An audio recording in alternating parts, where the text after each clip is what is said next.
يا اهلا وسهلا ومرحبا بكل حبايبي ومتابعين الغاليين على قناة ام زكريا تامر. النهاردة يوم مميز جدا، يوم كله فرحة وسعادة وبهجة، يوم بنحتفل فيه بنجاح غالي وعزيز على قلبي وقلب كل العائلة بفخر وسعادة لا توصف. بهني ابن اختي الغالي وحبيب قلبي المهندس المستقبلي بإذن الله تعالى محمود عمار على نجاحه وتفوقه في الثانوية العامة.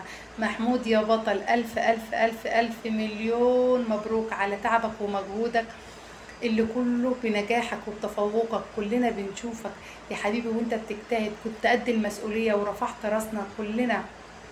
كلنا فرحانين لك، كلنا فرحانين لك في قلوبنا يا محمود. الفرحة في القلوب ما تتوصفش والله العظيم بجد.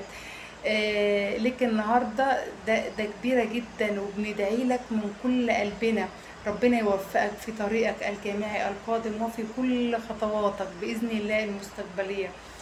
في هذا الفيديو ده بنحتفل مع بعض باللحظات الحلوة، ده عايزة أشارككم فرحتنا بنجاح محمود وأوجه لكم رسالة من القلب. كل تعب بذله وكل لحظة اجتهدها، النجاح ده مش بس نجاح لمحمود، ده نجاح لكل واحد دعمه وسنده، وخصوصا ماما وبابا اللي كانوا جنبه خطوة بخطوة.